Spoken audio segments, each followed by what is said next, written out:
Hello student, welcome to my YouTube channel AKMT course. आज मैं class 9th का chapter 9 area या parallelogram and triangles का theorem 9.1 बताने जा रहा हूँ। जो थ्योरम 9.1 है बोल रहा है, ठीक इस फिगर में ध्यान देते रहिएगा।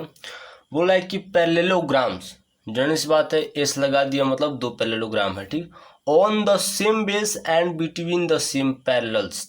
ठीक, बात को समझिएगा। दो पैरेललोग्राम ठीक किसी सेम बेस पर हैं और वही दोनों पैरेललोग्राम कोई सेम पैरेलल लाइन के अंदर है। ठीक, अगर ऐसा कंडीशन देता है, ठीक, जैसे यहाँ पर देखिए ABCD एक पैरेललोग्राम हुआ है ABCD, वैसे दूसरा पैरेललोग्राम है EFCD, दूसरा पैरेललोग्राम हुआ EFCD।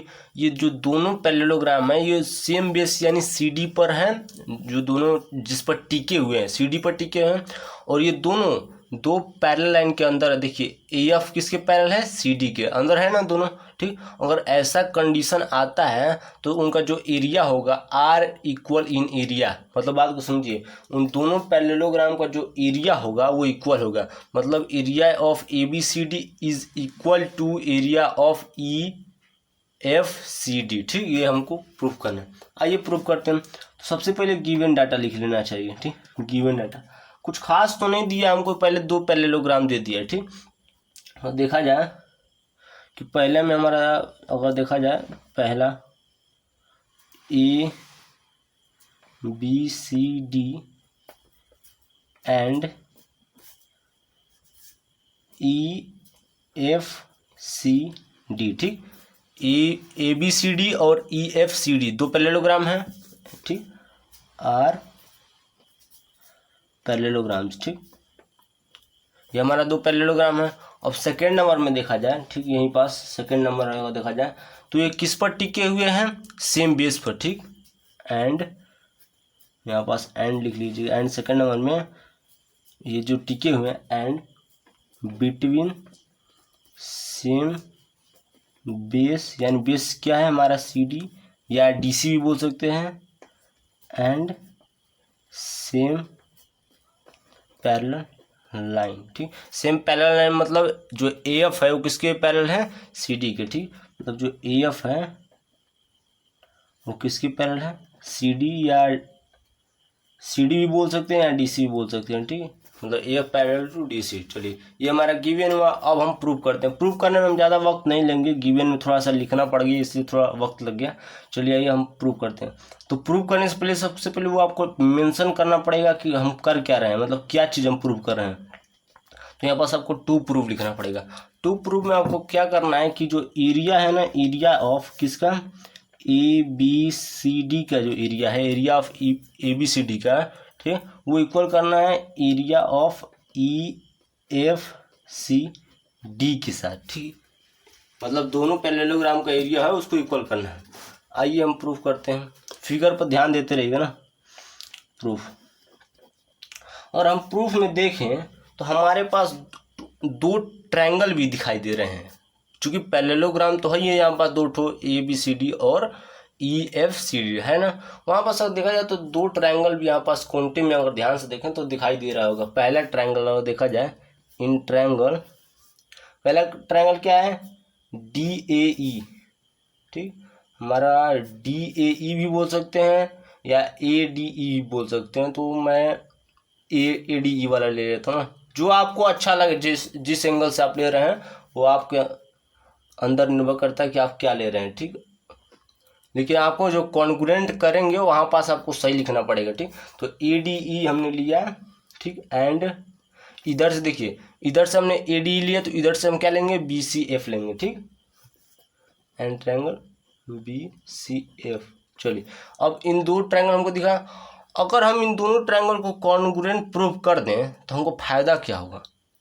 फायदा क्या होगा, सबसे पहले फायदा घाटा हम बाद में देखेंगे। सबसे पहले हमको इसमें तो हमको पैरेललोग्राम ही नहीं दिखाई दे रहा है, तो सबसे पहले पैरेललोग्राम को हम देखते हैं। चलिए पहला हमारा पैरेललोग्राम है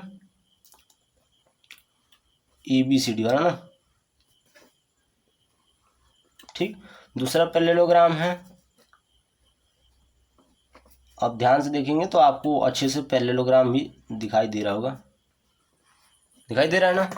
अब इन दोनों ट्रायंगल को कॉन्ग्रुएंट प्रूव करते हैं, उसके बाद हम फायदा घाटा देखेंगे ना, और क्या इसका हमको एडवांटेज मिलेगा, कितना जल्दी हो जाएगा हमारा प्रूफ। ठीक, सबसे पहले इन दोनों ट्रायंगल को कॉन्ग्रुएंट प्रूव करते हैं। तो कॉन्ग्रुएंट प्रूफ से अगर करना है तो देखा जाए तो यहाँ पास देखिए, ध्यान से देखिएगा। ठीक, जो हमारा DC है वो किसके पैरेलल है, AF के पैरेलल है ना भैया, AF पैरेलल टू DC। ठीक है, पैरेलल। अब बहुत ही इंपॉर्टेंट चीज बताने जा रहा हूँ, जो हमारा AF है वो हमारा इससे पैरेलल है। तो देखिएगा ये जो पैरेलल लाइन AF है ना, ये एक ट्रांसवर्सल का काम करेगी। कैसे काम करेगी, बहुत अच्छे तरीके से समझिएगा, यहीं पास मेन मुद्दा है। ठीक, देखिए इन दोनों पैरेलल लाइन के अंदर ही ना है पैरेललोग्राम। ठीक, तो हम ये जानते हैं कि पैरेललोग्राम में जो पेयर ऑफ अपोजिट साइड्स जो होते हैं वो पैरेलल होते हैं। जानते हैं कि नहीं जानते, हम जानते हैं। ठीक, तो हमारा जो AB होगा वो किसके पैरेलल होगा, DC के पैरेलल होगा ना। सिंपली यहाँ पर जो हमारा DC भी होगा, या नहीं AD जो होगा वो BC के पैरेलल होगा कि नहीं होगा, बिल्कुल होगा। ठीक, सिमिलरली यहाँ पास जो हमारा ED होगा ये हमारा इसके साथ पैरेलल होगा, ये कंफर्म याद रखिएगा क्योंकि पैरेललोग्राम है। अब यहीं पास मेन मुद्दा समझना है आपको। अगर देखा जाए हमको इस ट्रायंगल ADE का, अगर हम इस एंगल A को लें, ठीक समझिएगा बात को, ठीक, और इसका एंगल B को लें, ठीक, बहुत इंपॉर्टेंट चीज बताने जा रहा हूँ, देखिएगा यहीं पास तो मेन चीज़ है। हमारा जो AD है वो किसके पैरेलल है, AD किसके पैरेलल है, BC के पैरेलल है। ठीक, और AF क्या है, एक ट्रांसवर्सल का काम कर रहा है। देखिए बहुत यहीं पास समझना है आपको, हमारा यहाँ पास दो पैरेलल लाइन जा रही हैं। ठीक, चूंकि ऊपर से भी जा रही हैं दोनों पैरेलल लाइन, लेकिन ऊपर वाला हमको कैसा लेना है, ट्रांसवर्सल जैसे लेना है। ठीक, तो AF हमारा क्या होगा, एक ट्रांसवर्सल का काम करेगा। देखिए यहाँ पर जैसे मैं एक और फिगर बना देता हूँ, कुछ ऐसे फिगर है। ठीक, तो जो ये वाला एंगल होगा, इस एंगल, ये हमारा क्या है, ये हमारा एंगल A है और ये हमारा एंगल क्या है, B है। ठीक, तो एंगल जो A होगा एंगल B के साथ इक्वल नहीं होगा, इक्वल होगा किससे होगा, करस्पॉन्डिंग एंगल से। हम पढ़े हैं कि अगर दो पैरेलल लाइन में अगर कोई एक और लाइन ट्रांसवर्सल है तो वहाँ पास करस्पॉन्डिंग एंगल्स लगेगा। ठीक, तो सिमिलरली हमारा अगर देखा जाए तो एंगल जो A होगा एंगल B के साथ क्या होगा, करस्पॉन्डिंग एंगल के थ्रू इक्वल हो जाएगा। ठीक, क्यों, क्योंकि AD जो है वो BC के साथ पैरेलल है और AF ट्रांसवर्सल है। हो जाएगा नहीं हो जाएगा। वैसे आप एंगल E को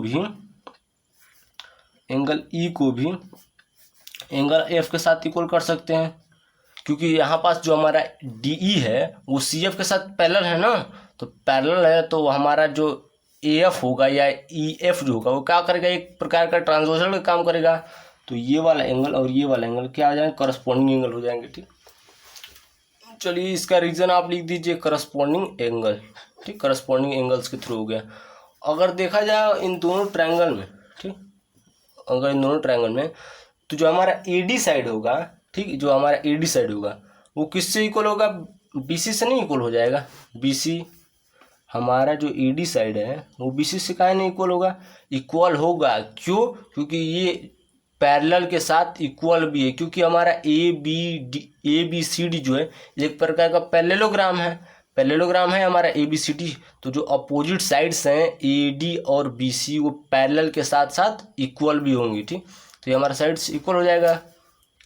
प्रॉपर्टी ऑफ पैरेललोग्राम से हमारा ये है। ठीक, चलिए अब हमको क्या मिला, एक प्रकार का एंगल मिला, ये भी एक एंगल मिला और ये हमको साइड मिला। ठीक, तो कौन सा क्राइटेरिया लगेगा, by angle side angle criteria के तहत हमारा ट्रायंगल ADE जो होगा वो किसके साथ कॉन्ग्रुएंट हो जाएगा, ट्रायंगल BCF के साथ। ठीक, हमारा जो ADE होगा वो हमारा BCF के साथ कॉन्ग्रुएंट हो जाएगा।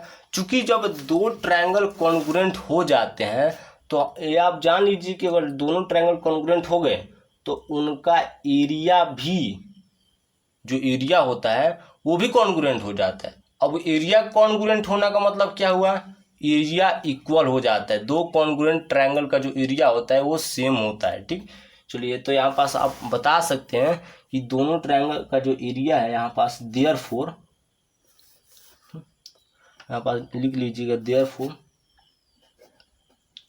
जो हमारा एरिया होगा इस ट्रायंगल ADE ई के साथ वो इसके साथ इक्वल हो जाएगा, ठीक। Area of triangle B C F के साथ क्यों इक्वल हो जाएगा, क्योंकि कॉन्ग्रुएंट फिगर का देखिएगा, यहाँ पास मैं शॉर्ट फॉर्म लिख देता हूँ, congruent figure have equal area, ठीक। मतलब कॉन्ग्रुएंट फिगर हैं, ठीक। माने दो कॉन्ग्रुएंट फिगर मतलब क्या, ट्रायंगल है ना एक प्रकार का। तो कॉन्ग्रुएंट फिगर का जो एरिया होता है, हैव मतलब उसके पास है, ठीक ठीक, उसका जो इक्वल होते हैं एरिया में। दो कॉन्ग्रुएंट फिगर अगर है तो उसका जो एरिया होगा इक्वल होगा, सीधी सीधी बात है। तो हमारे पास जो area of triangle A D होगा किसके साथ इक्वल होगा, area of triangle B C F के साथ इक्वल हो जाएगा, ठीक। अब हमने इक्वल तो कर दिया, अब हमको फायदा घाटा वाला, अभी अब तक आपके दिमाग में चल रहा है कि हमको फायदा क्या हुआ घाटा क्या हुआ। तो देखिए सीधी सीधी बात मैं आपको बताता हूँ। अगर मैं कहूँ कि area of parallelogram A B C D, तो आप हमको क्या जवाब देंगे। फिलहाल तो आपको कुछ भी नहीं मालूम है। अगर मैं पूछ दूं कि area of A B C D, क्या जवाब देंगे। मैं यहाँ पास लिख के अभी पूछता हूँ आपसे, थोड़ा मैं लिख लेता हूँ ना। और मैं ऐसे बोलूँ कि area of parallelogram A B C D, ठीक। तो देखिए जो इंटेलिजेंट लोग होंगे ना आप में से, वो एक जवाब दे सकते हैं कि भैया कुछ नहीं होगा, आप इस ट्रायंगल वाले एरिया और इस क्वाड्रिलेटरल वाले एरिया को जोड़ दीजिएगा, वही आ जाएगा।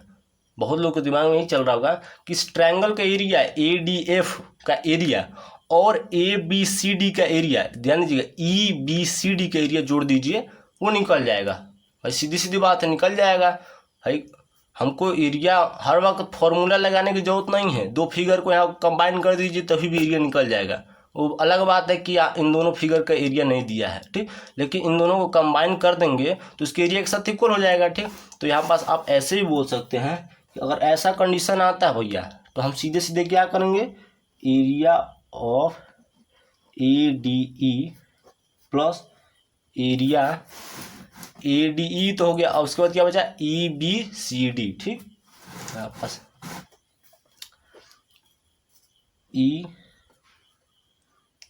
ई बी या बी लिख दूं या मैं बी से लिख देता हूँ सी डी, ठीक।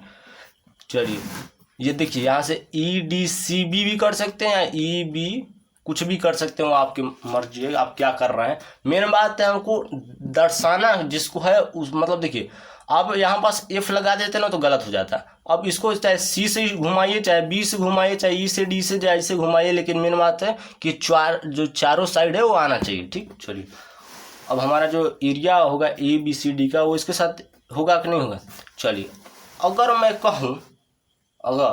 मैं ऐसा कहूँ कि मैं इस एरिया का जगह इस एरिया को डाल दूँ तो क्या फ़र्क होगा।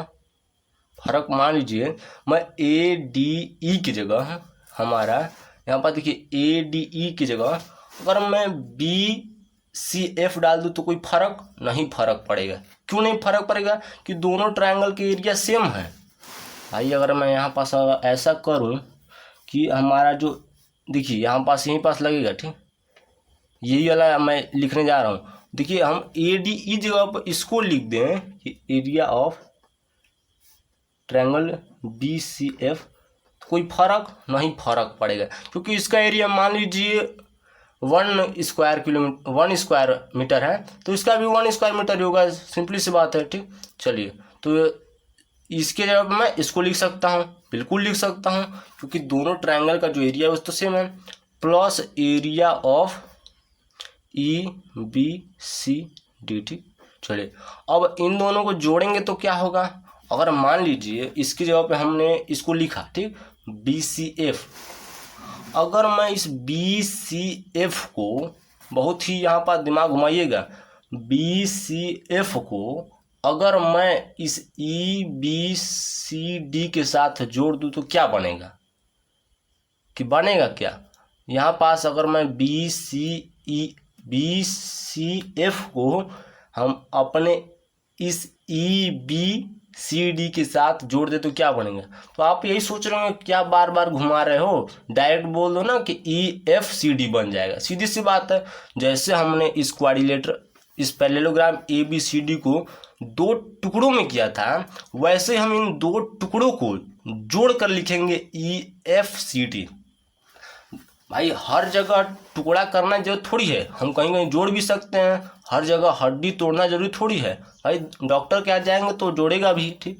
यहाँ पास क्या लिखेंगे, area of BCF plus area of EBCD, तो किसके इक्वल आ जाएगा, इन दोनों को जोड़ेंगे तो EFCD, ठीक। तो हमारा हो जाएगा यहाँ पास एरिया ऑफ EFCD, ठीक।